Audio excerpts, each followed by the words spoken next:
they do? They found ways. Anye bia obobo kadie. Umenya kakra die frame. Me no ka say in our discussions ewo Europe. Liverpool for say Kotoko nkomo anka wa terminate ko. Wa terminate Darwin Nunez contract echo. Liverpool are trying to gain money out of it. Jadon Sancho say Kotoko nkomo ya who can be na ye hold dia. In Manchester United any Anthony Munya nkomo terminate mamuko. But omonomebo they are trying as much as to find ways to generate something. And obobo kadie ba jikakra. Eddie Frim, uncommon say what's in common as say baby out there to a different environment too. Kwame. Different environment in a sense. Kwame, football. Mebo. Different environment in a sense. Kotoko a terminate player contract. Big in a year player or Kotoko. Biggie Eji Kumasi Asante Kotoko. On say enrane ene Kotoko ede release. I would rather say or money players the be or ometimi a party way se bi wo ho mo contract na ewu ebi wo also so mutually ometimi a terminate contract no Kotoko for the official announcement taba se oche players na Kotoko de ba say mutually ometimi a terminate o mo contract eye Wisdom Basi oga Kotoko for say omunnim yenu atena se o ma make sure say o ma terminate the contract eye eduku almost mutually or terminate contract no. Adra na jete mutually or terminate contract no. Frederick Kasari ne chejam na di omo contract na ewu. Enti na Kumasi Asante Kotoko fo ntimi ni oman to aso no. Enti kwaku say Kotoko omo release players ni bebre na no. Omo mbetimi terminate omo contract omo ye.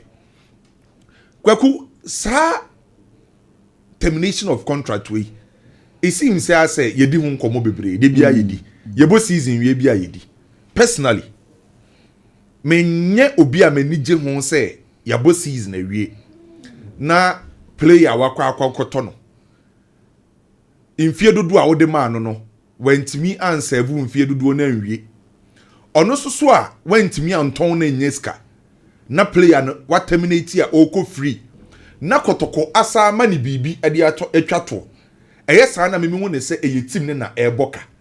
This is not the first time. Me support to sa idea and say yen terminate player contract. Yen maniska, yen twanin ko loan. Ya yen ton na player ninko free na as a club no mum na eboka. Me support to sa idea no. On say recently Kotoko for ye bebreu. After say omusha say omu terminate contracts na di ne ba bonte no. And I'm say enya na nse na Kotoko. Safutela de eba ye. Ema ni beye didi Dixon Afuakwa Okai Chaso Usu Clinton Opoku Ivan Sadomako Rashid Note Ebeye dede e go to a time mpokra no obi te say eye Safutelo or ye say on the on tiasie e ka hu bi mpokra no ne Kotoko nya asem a omko report no Ghana Football Association a ye say why double registration bi oyi sa group ni free wa enche bia the same Kumasi Asante Kotoko obi te say Rocky Gamina omu terminating the contract ema ni ko dream service free ofo bi te say na benyi zigimo the same thing ana na anu ya kwali watara ye terminating the contract and it's the same thing Isaac Opon John Tedeku sa squad ni nyina Sharif Muhammad defender no omu terminate ye zeze enti so what take recently a open club akwa ase yen terminate players contract ayo omu de pana eye Kumasi Asante Kotoko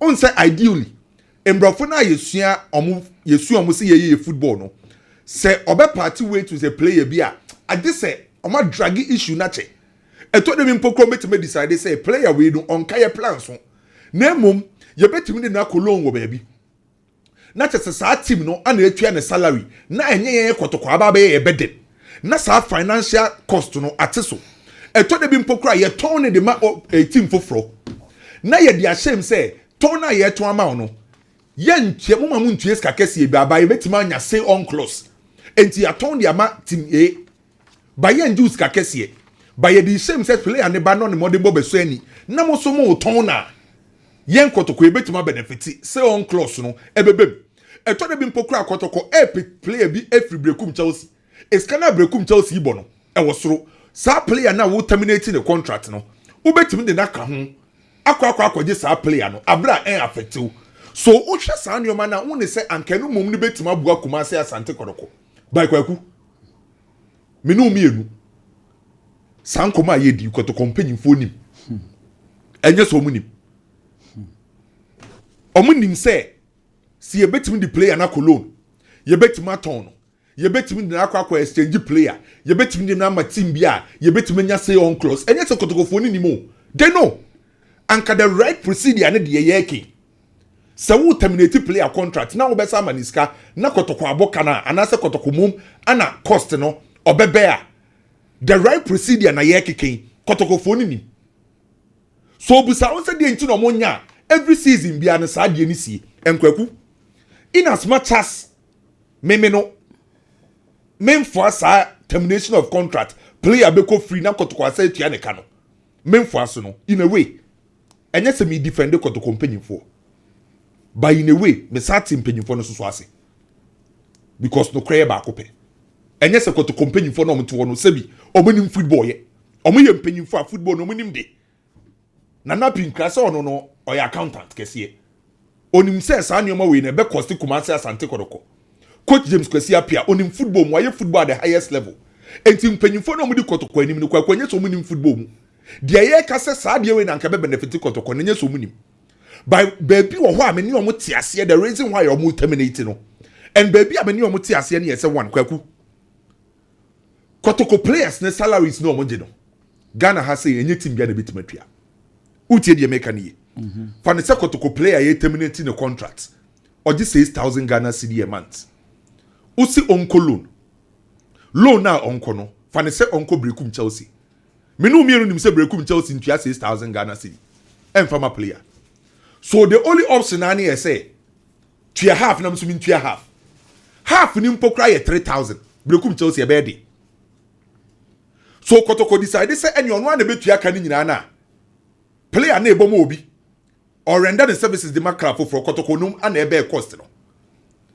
and there will players the contract mu say ye terminate na mutual termination a ye be ma 3-month salary and it's a 3-month salary no say Kotoko nim say oba akotua salary ne half baby na ne otua 3-month salary na and ye o ye cost benefit analysis a Kotoko na be benefit so ka so the player ni kolona club na wo si on kolon no o ka se sa player no oje 6,000 oje 5,000 obeka se ontua wo Ghana aje se Kotoko na se tua ana se player ni decide se onko metina fie no wetua salary ni nyina na ono a onbobo ma Kotoko bible bia Kotoko betua ska enti mpanyimfo no tena se na omo analyze omo se otena fie na da bia metua ne ka ana se obekolon na season ni nyina mese tua ne ka ade ane na me man 3 months no na fe de me emboss aka enti kwaku in a way Kotoko company for so termination of so ye no sa wotena se na o think deep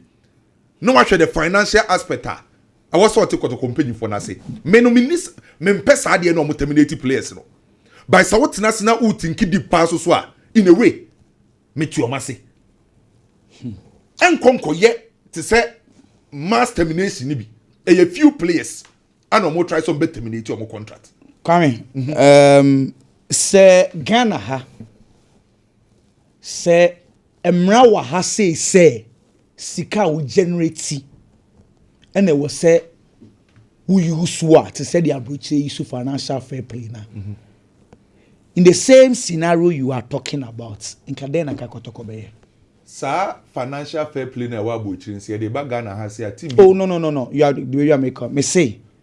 Say emra wa ha say you have to use the money you generated to run your football club.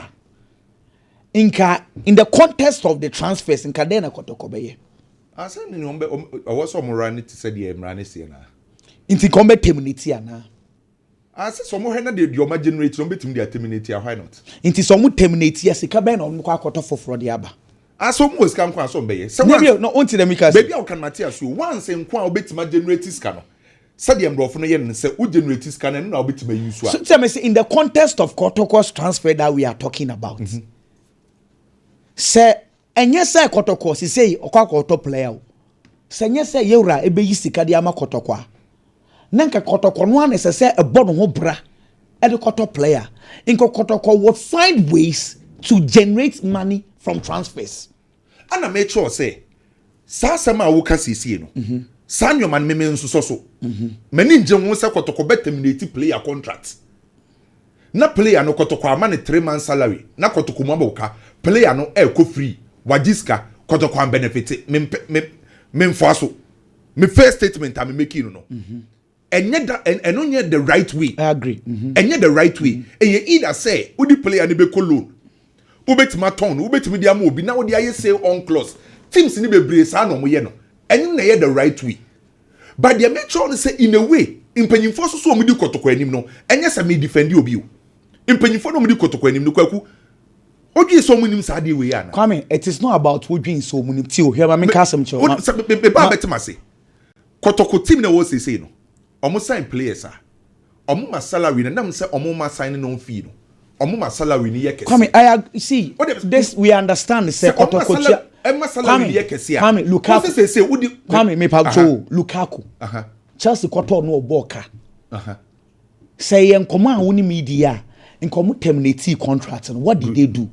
They found ways anye bia oboka de omenya kakra de free me no ka say in our discussions e wo Europe Liverpool for say Kotoko nkomo anka wa terminate ko wa terminate Darwin Nunez contract echo. Liverpool are trying to gain money out of it. Jadon Sancho say Kotoko nkomo ya who can be na ye hold here. In Manchester United any Anthony Munya nkomo terminate momoko. But omo no mebo they are trying as much as to find ways to generate something. And obabo ka de ba jikakra Eddie Frim, uncommon say what's in common as say baby out there to a different environment. Kwame. Different environment in a sense. Kwame, football. Mebo. Different environment in a sense. Kotoko a terminate player contract. Big in a year player or Kotoko. Biggie edgy 8,000 a month. Me say me pese me terminate two contract. But before say me terminate, you know, me pese me do kolon will break Chelsea. Kwame, you are mentioning mountain. Okay, where they flow. Biggie no about Kotoko. Me pese. Mintimi no onto aso biem at the end of the season. The first option, who team bia Fabra ne negotiate. Ansa na Kotoko beka so terminate obi contract no. Enye so fiti ya o se terminate. Oni player no who team bia onu beka say ontimi no onto aso the following season. Enti who team bia Fabra ne negotiate. Yeso so ye peti mama anase ye de obeko loan. Se wo se wo di player ne beko loan a. Loan no enye so fiti ya wo se player no so agree. Untimi mfiti aso the player kolon. Se player no so agree se meko ha untimi mfiti mfa ne nko. Enti se player ni agree mpokra se obeko a. Se okono player no okono oje be 8,000 wo Kotoko. Wo se wo di ni kolon wo brekum Chelsea. 8,000 no oje ne brekum Chelsea entua. Ida so better. Your point is well made. And asa Kotoko betua ha. I agree. Your point is well made say. Inti won ko money chese players ni bi e ka so mu di wo mu kolon e no mu nko. Yeah. Timi, Kwame timi. Team ye Ghana football no sebe running ye ama na ye we have to tell truth to power enya Kotoko nko Kotoko ne had to folk omo biggest problem and say e ba say yen koto a esan say omo obi obeyi ni bottom sika de am omo akoto nti no the budget ko no makoto okoto ba na nya instead of being responsible and find ways to dispose those players and gain money, they use the cheapest way. The cheapest way. Young cancel contracts, no. Na ya be kind near the new loan. I'll come back to those loan issue. What I say, na offer the cheapest way. No, sounds what budget. I could just cannot be tough for. How to folk if we see those problems that I are complaining that. Kotoko, Nana Yao, and the previous management, they did that. We complained. Anyway, Muso so to us. Say, I never qua. The Kotoko and Heart, they will continue to suffer.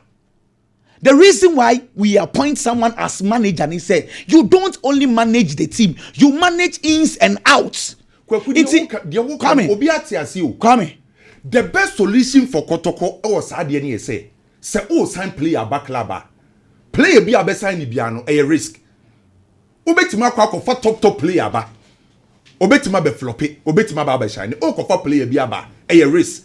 However, player now ba ko sign abano, a player all sign on him say, oh minimize the risk. So the best way to stop Sadia na ye terminate player no contract no players no Kotoko Edeba no nim say sa player we Odeba no Ode neighbor no obe fit into Kotoko. That's the best solution. My point is that you see Obi a top player Ibiba be faili. So Ibiba my failure. What I am arguing on say Makoto Obi the naba. And the argument is that some of them came free. I laugh. Ukoto Biba, a asset to the club. Either you are giving him signing on fee, or you are paying him higher wages, or you will japade. Whether you two come for free, see a di chair so ye de you, or baba you will japade. Yen cancel ye japade, sir.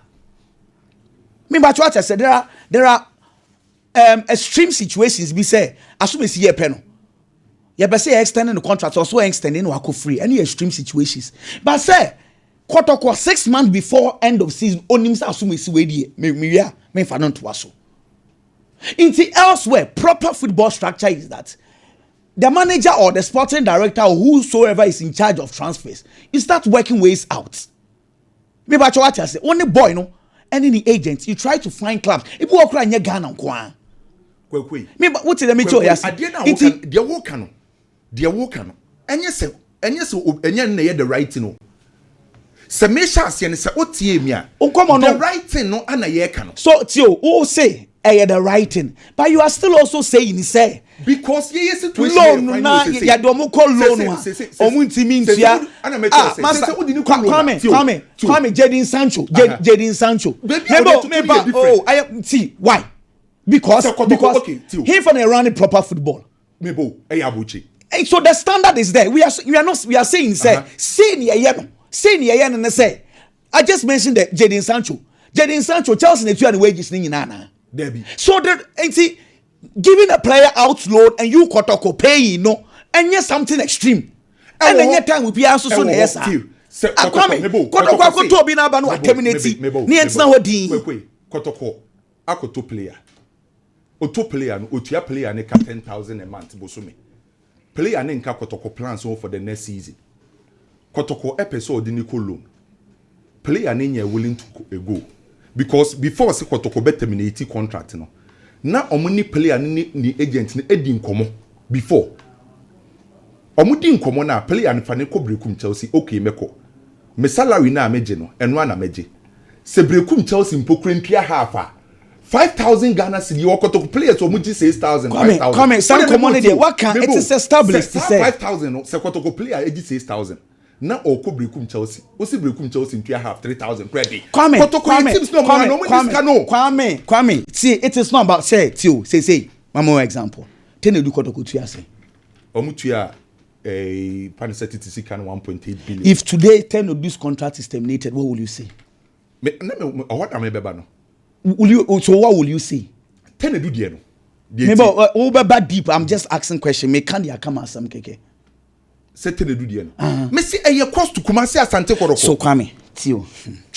Dear me can say, dear can baby I can baby am jinan. The same thing. Me say where we depart. Ye nyina yet say standard no Kotoko has they are deviating from. So where we depart and say, we say still na no there is a way out to say the Kotoko yen so omasi because player ni bi wo ho a wo do omu ko loan na me say Kwame one of those options but that is the easiest and the cheapest way out. I can give you several examples.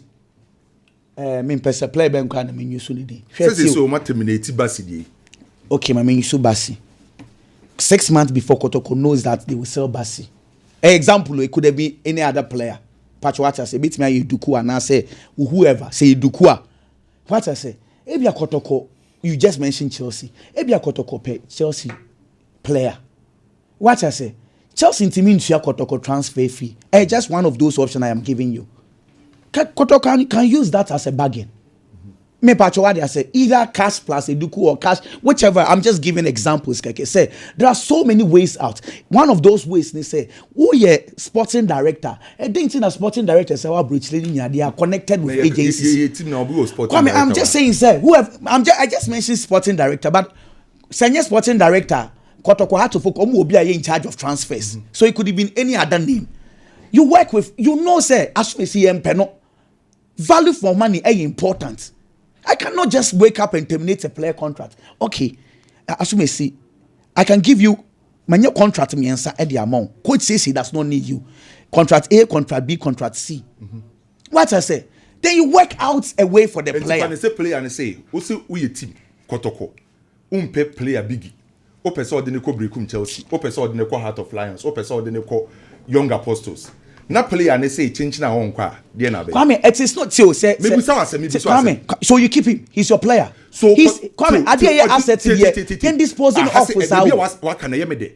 Say player what was the find you way say onko team we or say change na onko. Usi onkipuno.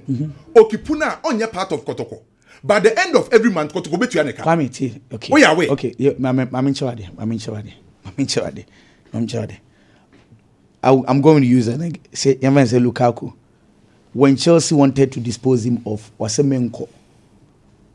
Menko no, and yet definite no answer. Eventually, Chelsea found a way to let him go. And yet Chelsea kwa. O the initial clubs they were training in. It was not as if say players, they don't say no. They do say no. That is why we are manager. You work behind the scenes. Come in. And yes, that so. When you be a negotiations now, I can't do. Come in. Football na edu transfer. Well, big me patro. Yes, sir. Oh dear, my big kebi. Yes, sir. Senior man. Wadaro ma. Sabno. Hami. What I say? Nya Kotoko nkoma. Nya Kotoko nkoma. The management of Kotoko has. They are always finding the easiest way out. Come in to say one pass. Ti Kotoko besa tre. Se kase. You ransom so yi sika for money. It's muda. Inti Kotoko no na ebo na ho bra na ono akọ eseso ono akọpa ni sika. Inti obe terminate contract sa. Yo. Since so many say out to focus sorry ya to be yi sika. Inti we manager mfa ho. Hey, na me cho say enko na ye di ni let's come as managers, let's help the owners kakra. It is your responsibility. Give your own kwachi sika so minimum.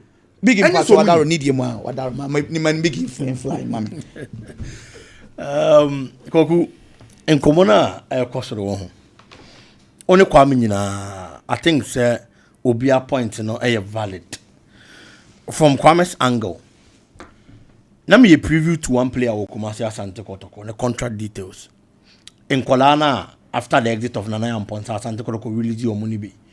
No the 2,500 Ghana cedis. Kwa 2,500 na Asante Kotoko decided so the akwadani ko loan e wo team be a body. Team nesi 2,500 no be team to only 25% of the 2,500 Ghana cedis. Enti Asante Kotoko na wo say to the aka na ye de ben e de soso. Then Kumasi Asante Kotoko si there be common 2,500. You so to 25% there. And ye ntimi nya ho hwe. They spoke to the player. Player no was also reluctant. Until the ombeka kwa kusinate or terminate contract. No obi anko. Until so ya Kotoko now find yourself in such a situation. To say the kwa make na. Obeka say yen terminate contract ni nya wasumdwe because on pese player na betena honom na obeka so atua neka. Enti honom no me ne kwa me ya adwen. But the other angle of the coin and so say, and I said the other side of the coin and so say kwa kutisa de na wo kano. Ya clubs ne wo krom hanom say no. Kotoko ne has to focus no moso a omutua players ka kese no. When was the last time a omutimi ton players enya ska kese ba be she team ni mu? Uno untimi ntiti bi enya kese bi nton fan tika so. De obeboka na se team ru abeboka asa akwa akofa ba no so na. Edu time so omo ba be kwa. Player no otimi bo man contract so no go for free. Wa bo man contract so no go for free na no ne da nchen. The also performance anko ye. O be decide to be free club ni no. No no so ye terminate contracts and by mutual consent. No no so go for free. Na sika bi obekwa akwa gibia wa gidi agu ni bottom. Kwaku that is why I also have a problem. Because te said ye na okay. Enra na ba bon say Kumasi Asante Kotoko something eduku a party ways. Meboa. And now no pa. Pen komo amate chese baby any go start something eduku din komo. Enti bia Kumasi Asante Kotoko something eduku 100,000. 100,000 no the fast something eduku do about free. But at least we am fan to 100,000. The fact is say unfit into the scheme of work with Kumasi Asante Kotoko no doesn't mean say unfit into the scheme of work with Team BM. Enti once he's a footballer, eye den a obi pe. Dia ope no. Ontimi ma metua sika kese te se wo de no. anything that dynamic as we are so more price I in your cry condemn for. Or fun is idea no pay and a water. And the team nearby be out on 100,000. On to be 200,000 and farm out. But if you over 10,000 and after 20,000. What boka but at least when you BB kaka, you find a player being put 5,000 Ghana cedis to team anymore. 20,000 years scout with media trying to 4 months. Ababa be baby. One way or the other, be cut the cost. A hormone a many walk or kuyajane. So clubs they should find ways. In Pennyforce Casa Dema about a contract. But contracts and I am common and Nipam you do and almost sign ye. Nipam you now so bet me a dim common arrive at a conclusion. No more taking decisions about one club no. Say Kokoba. Say player be a here and the Ghana Premier League players no. Omo managers, any agents no. Say player na good game and also good season kaka bi pe. No match as any player na kasa. The moment a club be approaching and tiase na terminate contract no. It is aware omodi bok because omodi bok clubs na kro no. I'm saying this because omo we ya na player na yakwa ko deal ama no. Na player na go for free. So clearly players ni mu binom and answer do na no. Eye den obetimi anya team ba ko mienu bia obenya kakai den e de afrim. But your clubs then so was say communicating with players na nkomo ne sha ase entem. Say asemasi na wo mpeno a kwaku nim say asemasi modi moya obo and say boya obo there. Within the next 3 months, 4 months, 5 months, 6 months a year season no. Player asemasi on kaya plans because the modi mon training. E ho na wa catch player. On any manager e will be no match ase aye. Wo club dem penny for so will be no match ase aye. Because e koba say player na enya playing time pe. Ye both season ni wia. The ebe ya na say better terminate the contract na player ne ko. At the end of the day Kumasi Asante Kotoko aboka. At the end of the day, how to folk boku na boka. Omo top players, omo bo, players the performance cost from $1 million, $500,000 no. When was the last time ABC was Ghana? It is all boka ne kofaba. Na player then to me meet standards, requirement performance are open. Player then to me more nurusa. Now the only thing you are going to do is to terminate all contracts, sir. Ebe we are saying a club na oboneka. It is a terminate bi. Na ebi nso so ho no mo at least di nkomo na nya sika fa film. But here the end I say obi obeko bi na say terminate. Near the mutual consent a she ho no. Near terminate na player ne kwa. Me am te ha no de me feel say emmoa. And I was some penny for ne hwe no mo ye bibi fa ho. Yeah, we say up to date. Kotoko players ni bia na omonka plans no no. Ebi ko be 1 year omo tifie da so tue omoka. We are away. So the air na making it to the be a meeting penny for Nasino. So we are cost benefit analysis. Say we never benefit Kotoko anymore. Or if you on Bobo Makotoko. You did not ya Kotoko a pet teams a mano, ya do koha, mempe, ya do koha mempe, or so a bet nephew, no a jiska. What you say? What if you on Bobo Kotoko enya so faso? Kotoko a pet team a mano. Competing so bra team a also open dia Kotoko be pa mani bia o se ompe wa competing bra so a minya bi enti otifie na o enjoy iska na Kotoko de mano no e affect the career on fa ho ba yankwa na time no say so media media no cray ba akopɛ see terminate players contract aye nya fa so de men so ba o sa tena se na o sa hwem pa na in a way esa boa Kotoko mo mu se buska kaka yo se mebo Kotoko ne has no se anom pese mo round no am lie kwaku obi a mfa mo ho tenedu die no yembu keve tenedu die no menim se nyambo achi na be mo nso omo fa any official announcement bi am by tenedu die ne die but say on pese o mo terminate tenedu contract emenu ampokura na tenedu e wo Kotoko office Kotoko eto no 180,000 Ghana cedis. It is kind of 1.8 billion. Now, the reason why you terminated Tenedu contract na die kwaku, and no die entasun. O de no yen for reason in share or china. Oh, reason in na na say Tenedu. O share contract na o de ma Kotoko players na a termination of contract no ye paragraph 10. Na o read ya kwa omu gina say wambo 70% of matches and farmer Kotoko. Which I and you know say Tenedu ba Kotoko ni injuries and affected Kotoko. Then say boy no contracts no or and they say all lawyers so because so no ne die no person mo terminate ne die entasun kwame into the nyambo etina me twen say enti mpenyimfo no person mo kire say What's sika 1.8 billion akoto player de aba 1 year we say my terminate on Samsung ko free so because ye pescato player ye be kwa kwenye sika yo nti ono ne de ye pesa mo run mo Kotoko ne ha say obi amfa mo hu kwame so mo the official announcement fine but man fa ba dia but we bi o ha na oh yeah kakra yes ya mo no mo nyomo mama we say Jeff or yeah adwuma was snappy aba ye chi ha ya happy birthday